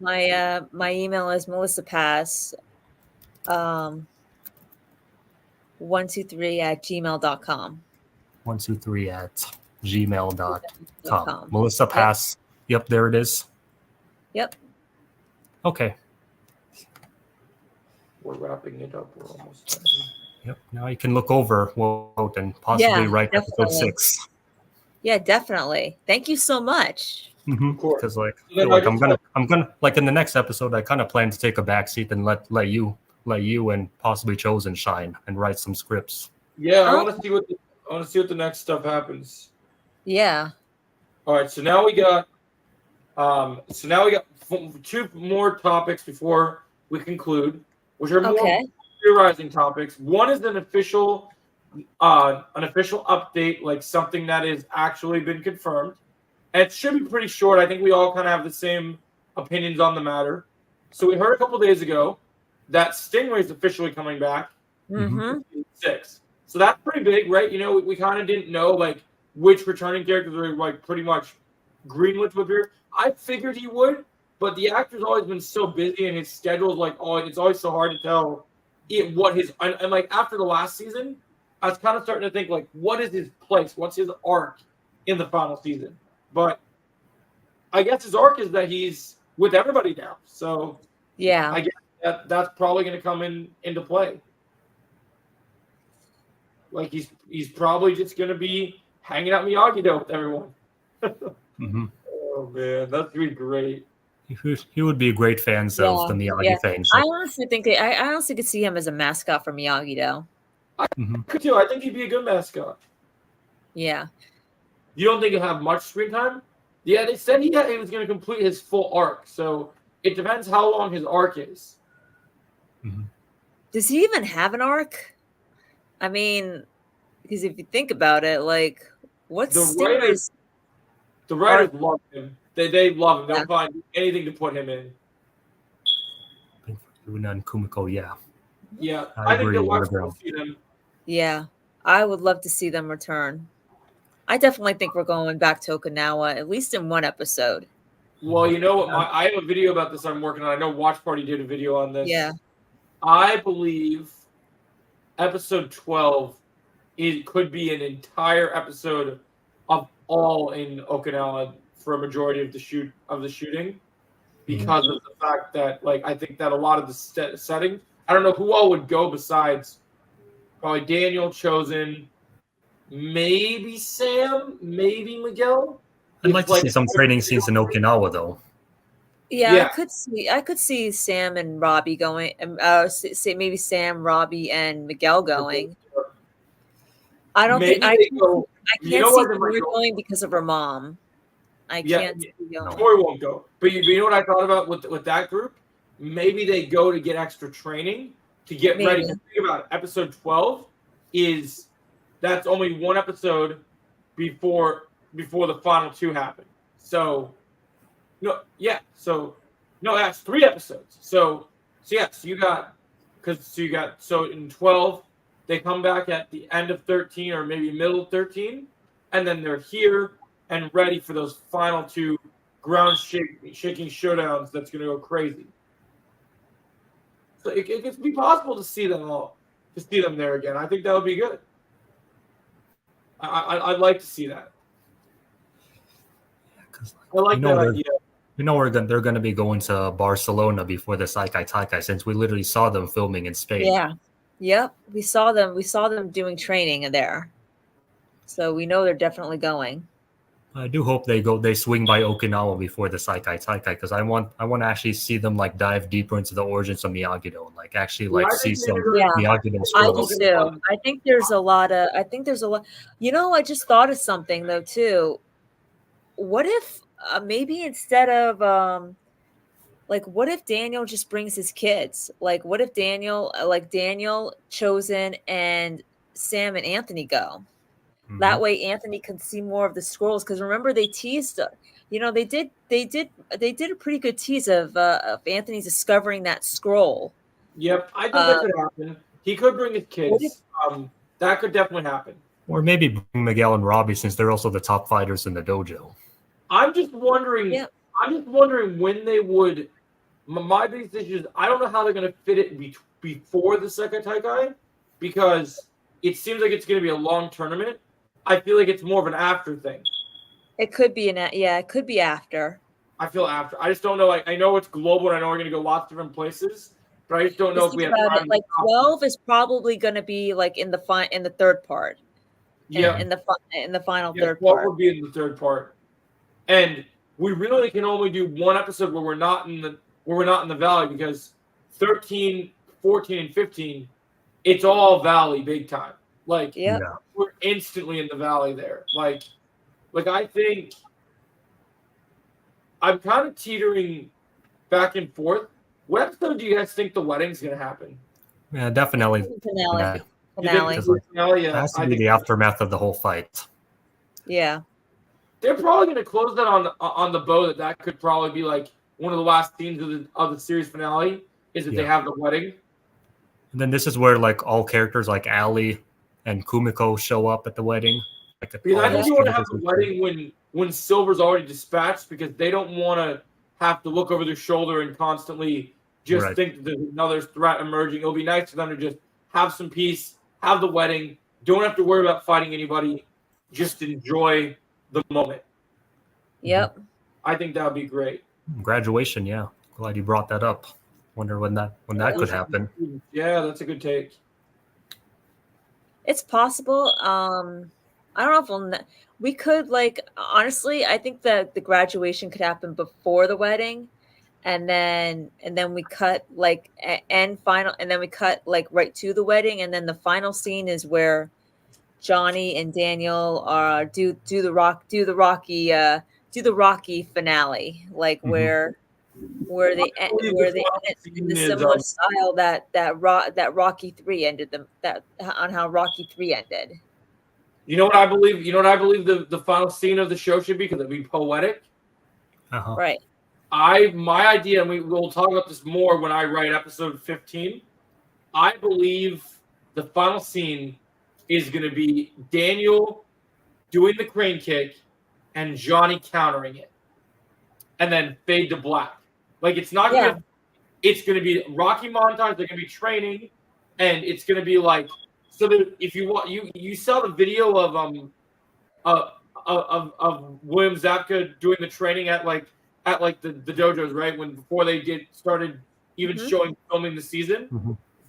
If you analyze, for someone who actually does martial arts like me, if you analyze the moves he's doing for whatever he's training for, one move stuck out very particular to me that he's never done on the show before. And you know what Yeah. that move was? What, the crane kick? Well, he had a flying knee in that setup, Uh, which he hasn't had that. And knees are very powerful. So if there was ever anything that you could do to counter something with the crane kick, the flying knee would be it. Because it would be something that would be so devastating that Daniel would probably be like, yeah, I'm not going to kick you if you're going to just knee me to the stomach. Because there'd probably be a little bit of comedy in that too. Like, it'd be funny. Imagine he lands it, and then, like, Daniel's like, never do that again, Johnny. That was horrible. yeah.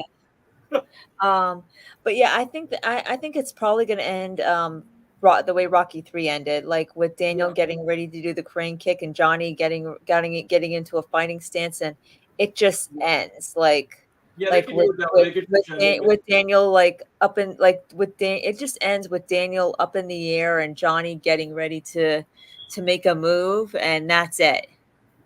I know one thing. I know that we've kind of talked about that with everyone being Miyagi-Do and stuff. And I don't know if Strikes brought this up yet. I believe, and I have a video about this. I'll probably get released tonight. I think Johnny's doing the crane kick to someone this season. Oh yeah.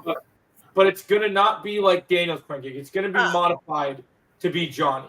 I mean, I don't know. I mean, the crane kick's kind of Daniel's. I mean, That's what I'm saying. Even gonna a modified. So think of it like this, Melissa, right? So like the crane kick, it's not gonna be like Daniel's, because remember in season 4 when Johnny tormented Daniel with it and he got mad? Right. So think of it like this. Everything Johnny does is got his own spin on it, right? Right. So Daniel does the crane kick. Daniel doesn't do a lot of spinning techniques. He does more just standard defense karate stuff. Because that's what he believes that karate is only for defense. Mm-hmm. Where Johnny's a little bit more fancy with everything. So like, I could see him maybe like doing his crane kick as like more like a, almost how like, I don't know if you guys have ever watched any of a UFC match, but there's like a crane kick set up in like a lot of the UFC matches that some of the UFC fighters do, and it's almost more like, it's more like a switch kick for him, where he's switching legs, or more of a double kick, like something where it's like a bit more fancy than just, hey, hands are up, lift my leg, oh, back leg comes up. I mean, yeah, maybe. I mean, it could happen. It could happen. But I do think that if they're gonna give Johnny a move, it should be a new move that's all his, not a modified move. Well, But like I said, it could happen that way. I could see it. But because it's the final season, I think you're gonna get a lot of new moves. So I think Johnny. So I have a video about this. I haven't done my full video where I break down. So I was gonna make videos for all the individual stills. And like, even though I did the video about the date announcement trailer, I was gonna do a video about the individual, like actual like pictures, right? Love it underground. And so I love that.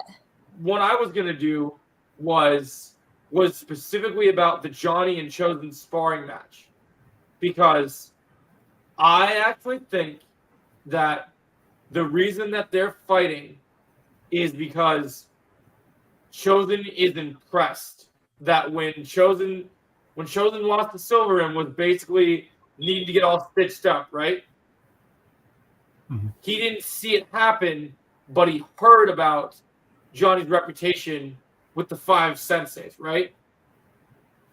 And so earlier in the season, in season 5, they're joking about, getting ready to take on the one blonde sensei. And Chosen and Johnny, even though they were teaming up and doing some damage, even the two of them together weren't able to beat that sensei fully. So I think the crazy thing about that is, like, I think Chosen's kind of, these senseis are tough, and you under the influence of alcohol went down with 5 of them. I also think that one thing is, even though they had their little moment, I don't think Chosen really fully knows Johnny properly yet. So I think if we're truly going with the assumption that, and they haven't told us for sure, we all are assuming that we're just going to become full Miyagi-Do with all our main good guy characters, right? Mhm. if we become full Miyagi-Do, then that sparring match with Johnny and Chosen, because something I thought about, right? You remember seeing those pictures from behind the scenes that Sholo and Jacob shared? Yep. So you remember the picture of Johnny and Daniel standing outside in jackets, but they're both wearing boots underneath? Yeah. So episode 1, Johnny and Chosen are sparring. It's Johnny's full initiation into Miyagi-Do. Because when Johnny tried to join in season 4, the way that Daniel teaches Miyagi-Do, it doesn't apply to Johnny. But if Johnny gets everything in Chosen's toolbox and makes it his own, I think that he would work with.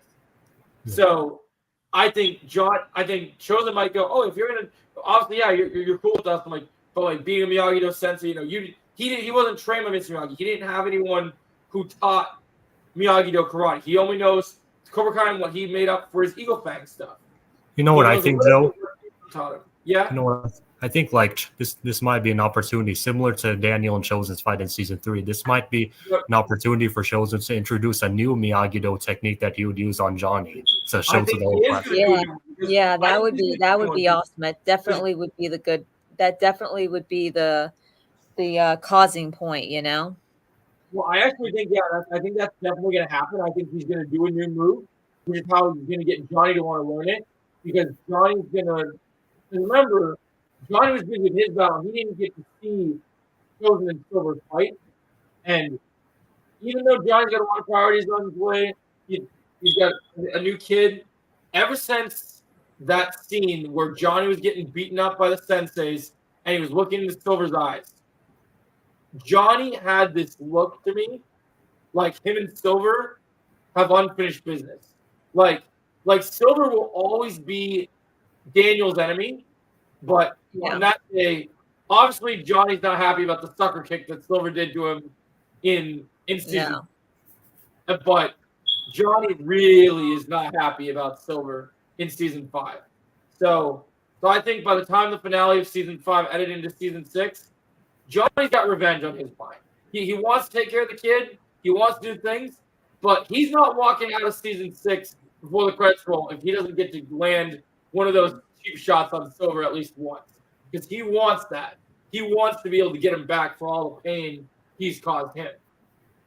So, I think, obviously he won't be the one to fully defeat Silver, because we know that's going to probably end up being a team effort with Kreese in the end, because that's where it's got to go with Silver. It's got to end with Kreese and Silver, because the show's called Cobra Kai. It's got to end with the original Cobras. Yep. The only way you end it. Yep. So, absolutely, I can see that.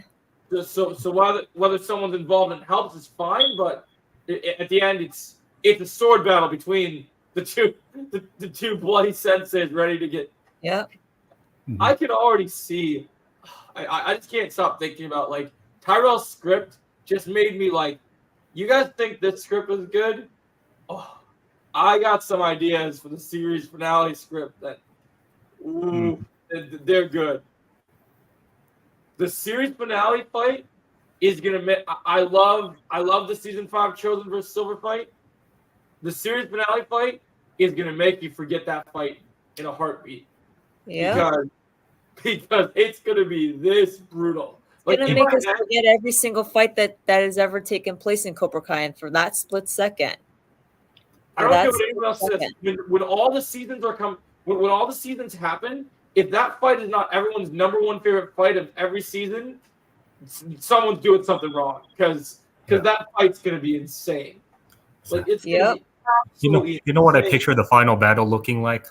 I think they're going to split the final battle into 2 parts, where part 1 is them going up against Silver, Kim, Dennis, and possibly Dutch and the senseis, and then part 2 will be Kim's father coming in. Well, I did a video about this. I did a video about Dennis and Dutch. I think Silver might recruit Dutch. So I think if Dutch ends up being in the season, I think he's going to recruit anybody that he can get, because he doesn't have students anymore. So Silver's going to want to surround himself with a team. So he's going to want to get himself people. And if he does bring people in, it's going to be pretty crazy. So now my final topic for you guys that I know it's getting a little later for some of us, but Yeah. I want to talk about, I know we're only a few weeks away from it. We talked about when we had that embarrassing May 15th day, what we could see in like a promo. Let's do this. In the date announcement season, we got a taste of what part 1 has. No more date announcement. Full on official trailer. Part 1. Let's go. What do we got? What's the trailer for part 1? Well, what does it look like? Oh, he's gonna be pissed underground. Oh yeah. That's the point. What was that? That noise was loud. So, like Johnny would be shaking his head at Dutch in disappointment.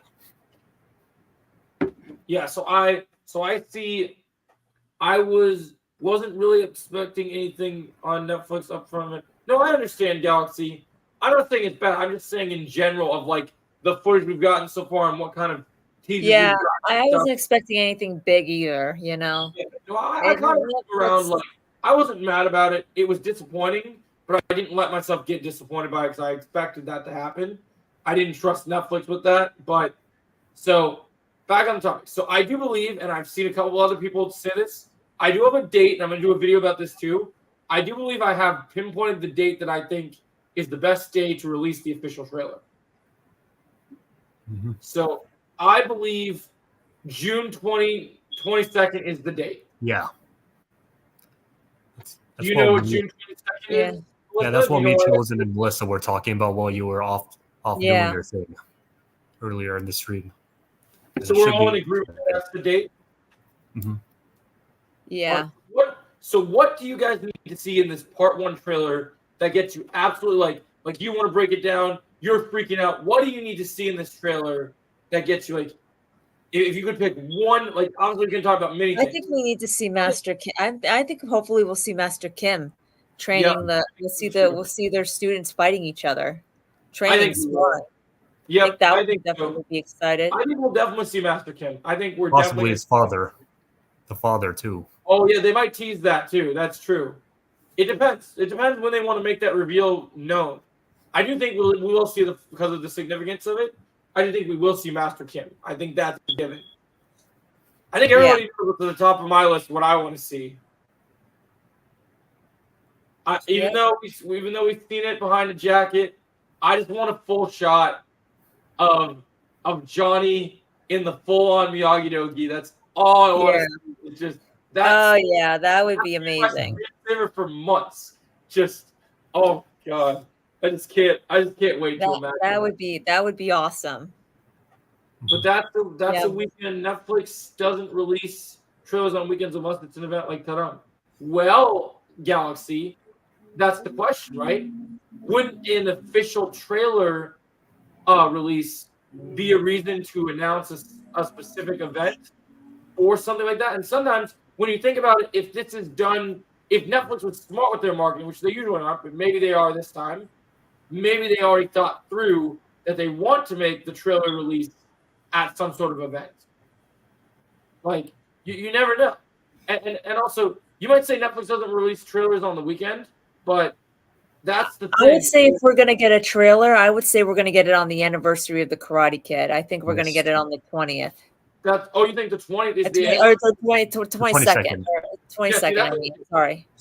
See, I believe the 22nd is the date. I believe that's what they do because they released the date announcement trailer the day of the anniversary of Cobra Kai.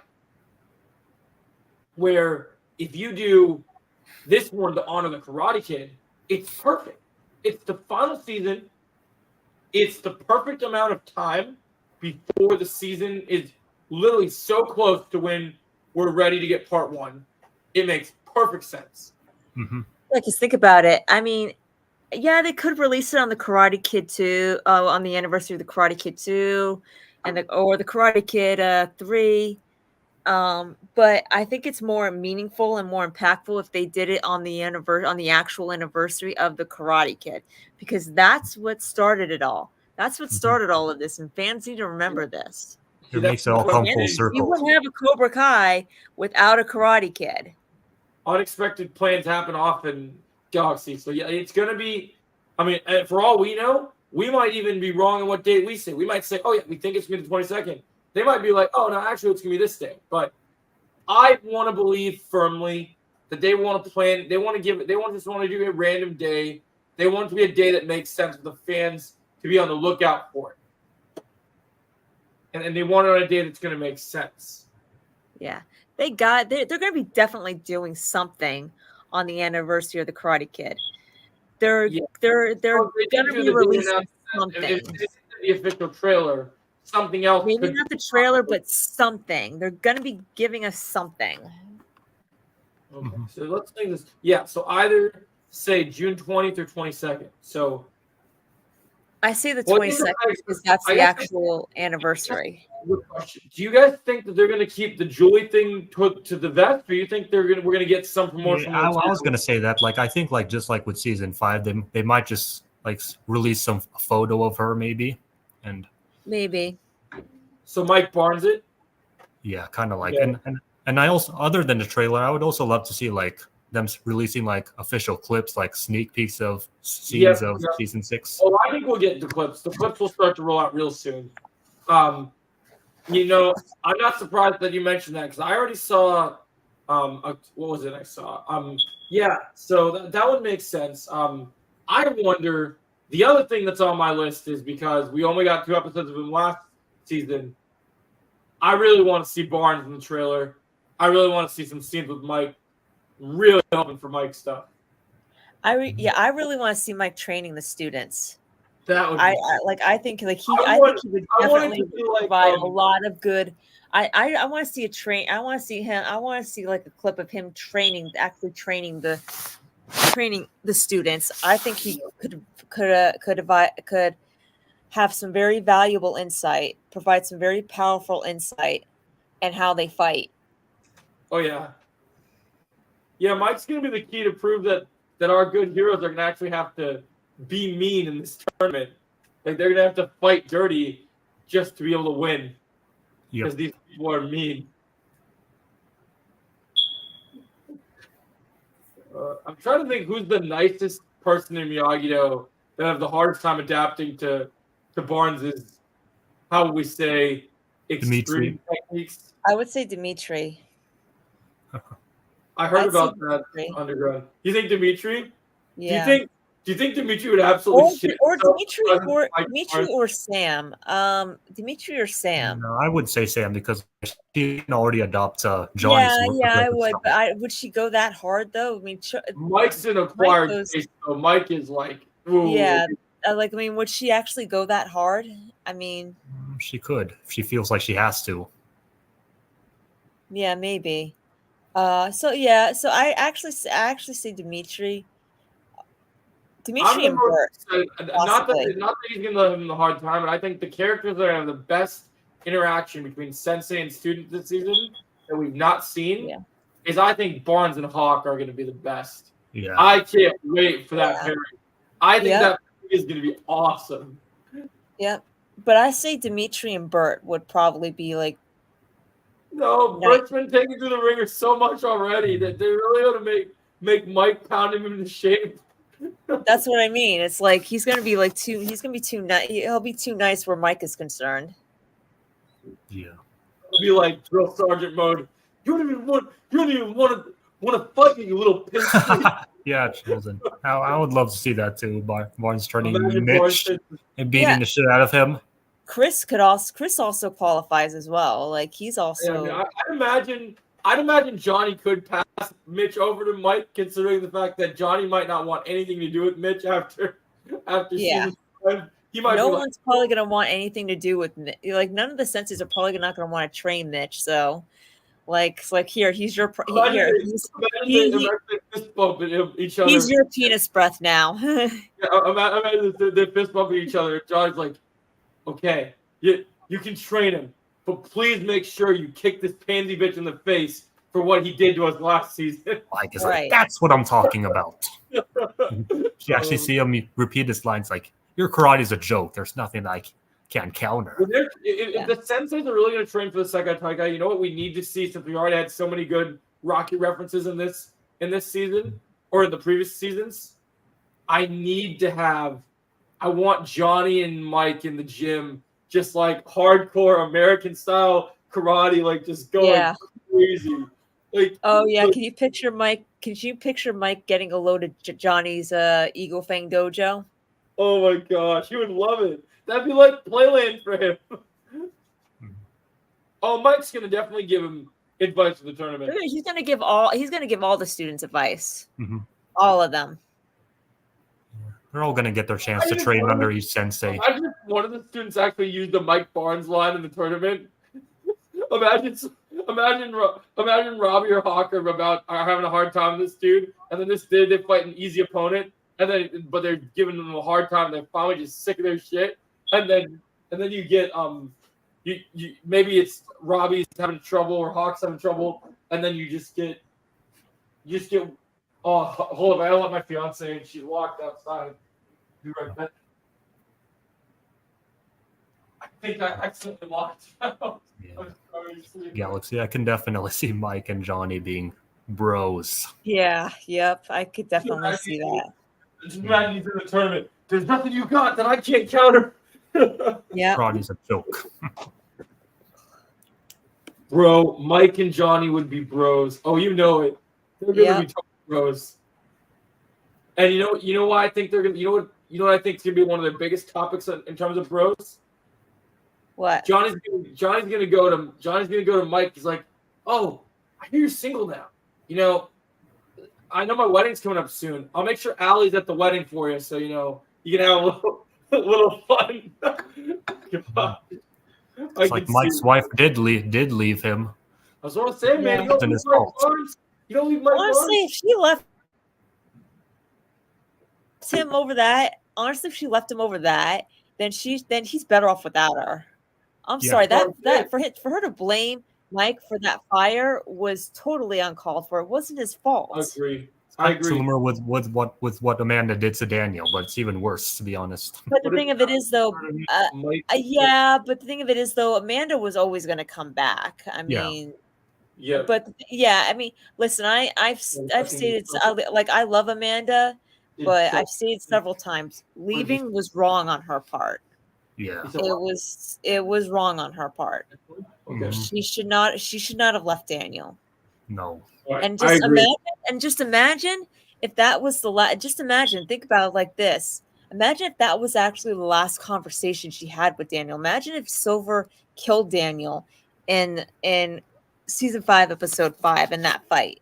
That would have been the last. She would never have forgiven herself. That was one of the darkest moments in Cobra Kai, to be honest. Yeah, but I mean, imagine that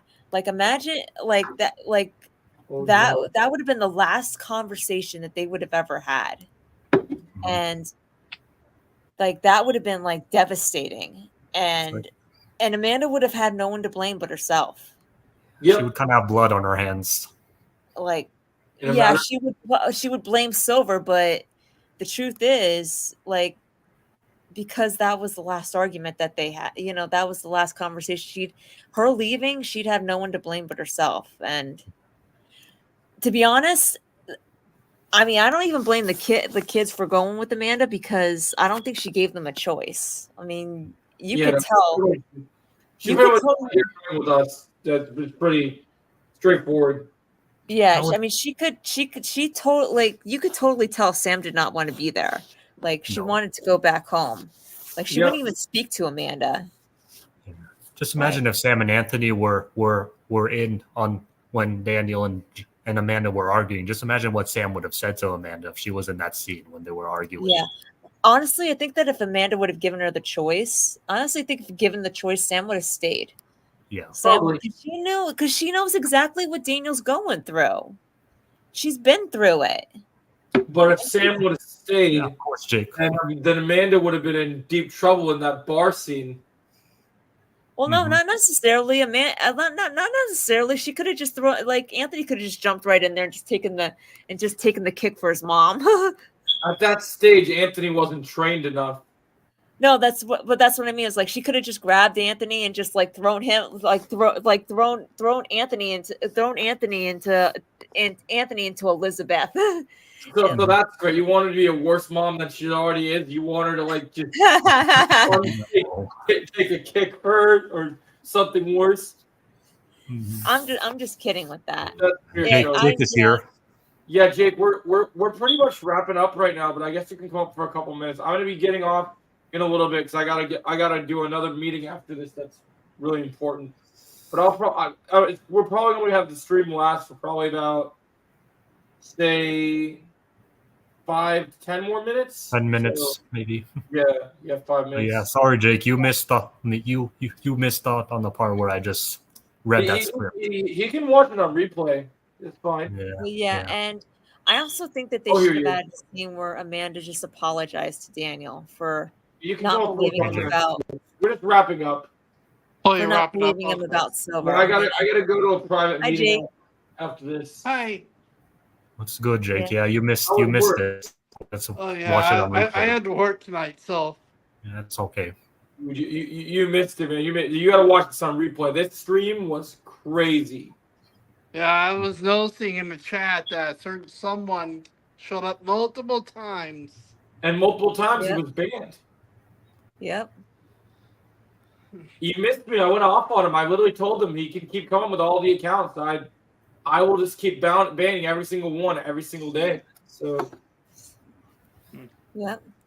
But yeah, I also think that they should have had a scene where Amanda apologized to Daniel for. Yeah, they should have added that.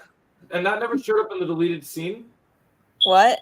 That never showed up in any deleted scenes anywhere. No, that didn't.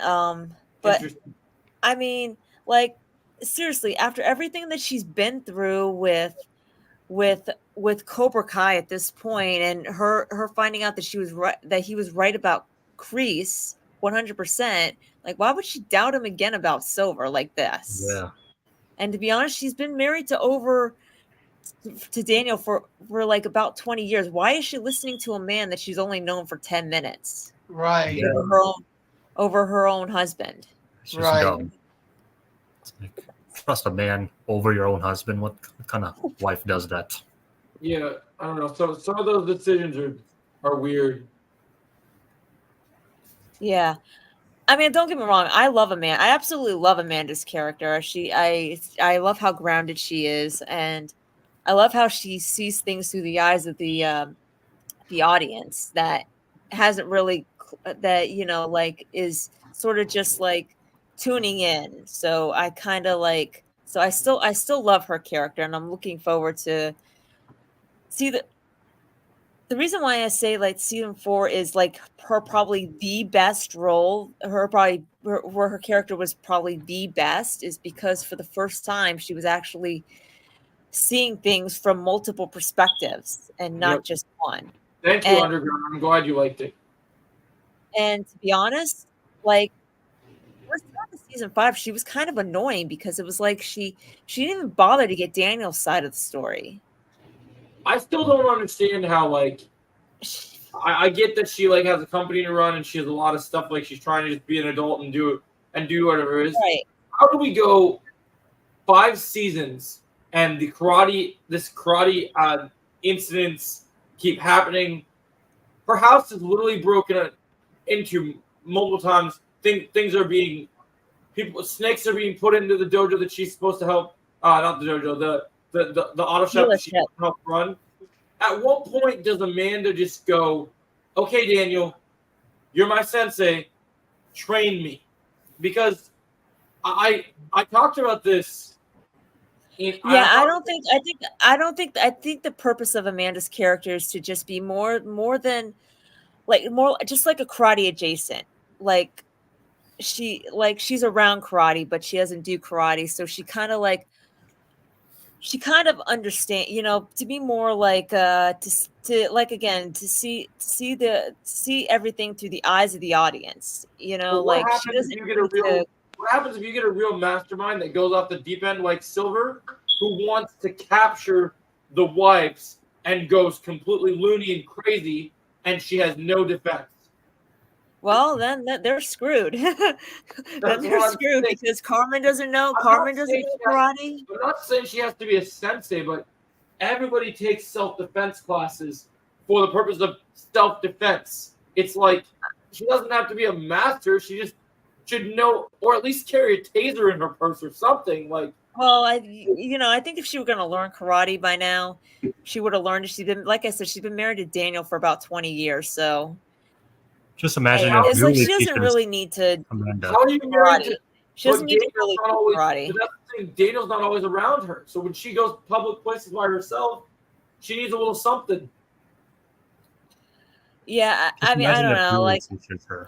I said, she doesn't, like, to me, she doesn't really need to learn karate. She just needs to be that karate adjacent character. But now she's gonna be that karate adjacent character that she was back in season 4, finally understanding all perspectives. Yeah. I just get worried about her because if it gets serious and she's in a situation where the good guy, where the They're amazing. not gonna have though. They're not gonna have her that in that situation because I think it's gonna be more focused on the kids and the senseis being in that situation where they can fight and defend themselves, and that's where I think it's gonna be. So you don't think anyone would kidnap her that would make her feel compromised? No, because it's not that kind of show, you know. Mhm. It's not like it's not that kind of show. It's like you know what I mean. But this is the biggest and most baddest season. I mean, think about it like this: like, if they were gonna have Amanda get assaulted, Kreese would have assaulted her when she confronted him in season 3, episode 5, when she Yep. slapped him. But that's what makes Chris so intimidating is the fact that by doing that gave Kreese it showed that Amanda had edge. Like that move that she did, as much as it is something that probably annoyed him, he actually literally got something out of that slap. But I honestly think that I don't think like Silver I said, and Chris would go that far in attacking her. No, But I think that's the Sensei thing Kim, is, I like, think it's not Sensei that- Kim would definitely attack Amanda if she was given She the chance. definitely would. She definitely would. But I don't think it's that type of. I don't think it's that type of show where they're gonna like kidnap her or like just like launch a brutal like they're all gonna launch a brutal assault on Amanda and Carmen, and it's not that type of show. Like they're gonna go after the kids. They're gonna go after the senseis. They're gonna do that through the kids.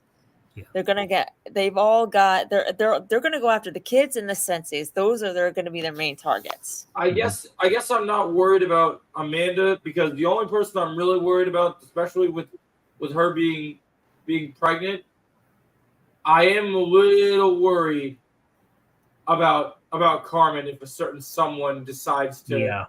Oh I yeah, hear yeah, that. Hector. Yep. If he shows up again, then she could be in mortal danger. Yep. Because that could be a big problem. And while I haven't gotten any evidence that he could show up, I'm not going to lie. When I heard 15 episodes, my mind has kind of drifted back and forth between I think he might have a role to play at some point. It won't be a big one, but I do see him showing up for at least a little bit. Yep. Plus, they can't rob us the opportunity of letting Johnny beat the crap out of him after he beat his little like dojo person. That's the other reason I want it to happen so bad, Galaxy. I mean, because karate would love it. He would adore it. Yeah. Yeah, I'm sure karate would absolutely love it. Love Hector's return. Yeah, We all know how much of a Hector fan he is. When the season comes out, it's gonna be so hilarious because he's gonna have to make an apology video, and he's gonna be like, Oh, he's not doing that. I can tell you that right now. He's not going to do that. Just don't understand the gonna hatred he has towards Hector. He told If me that's anything- why he didn't want it. That's why he was mad that he was be proven that he was gonna be wrong if he showed up. If anything, he's going to make a video saying that Hector coming back was probably the worst thing that they did. Yeah, he'll give a hot take on it. Be Yeah. like, oh, why they have to bring back Hector? Now I'm wrong. Oh gosh, he might. Yeah, that's true. No, I said this. I agree with what Watch Party said with season 5. They made that Mexico story, that one episode, and there was unfinished business in that episode. There's still stuff that I think needs to be wrapped up. Mm-hmm. Like I don't know why, but hey, what's up, Ultraman? What's going on, my friend? How are you doing? So there's still something that needs to be wrapped up. I feel. I don't know what it is. Something about that episode just I watched it. I was like, yeah, this can't be over. Yeah. Because why would you have Miguel go and have to defend himself against multiple adults in that scenario if it's not to warm him up for the inevitable fight against his former father? Yeah. Like, and I'm just saying, I can see that honestly chosen, because you know what I think, you know what would make this season way darker and way more unexpected than any other season? Mhm. Silver and Kreese are dangerous, but what makes them dangerous is that they're still karate fighters. Hector is dangerous because he's the leader of an organization, and the leader of an organization that has guns. And once guns are brought into the equation, it can get a lot worse. It can get very bad, very fast. Yeah, honey. Okay. All right, so we're gonna have to cut it off here, guys, because I do gotta go to my meeting. All right. Yeah. This week. Appreciate you guys all This being was here. great. This was great. Everybody have a good night. This was really You too. great. Thank you so much for having me. I loved Thanks it. for coming on. I'll probably be Absolutely. online in a little bit, Jake. But yeah. All right. Looking at next week, we're Bye. probably gonna Bye, everyone. bye. Bye. Bye. But yeah, looking at next week, we're probably gonna. It's definitely a good idea. We're taking a break from episodes because we're probably gonna get some things in this month since we're already on June. Yeah, we just gotta make sure. Yeah, we're gonna be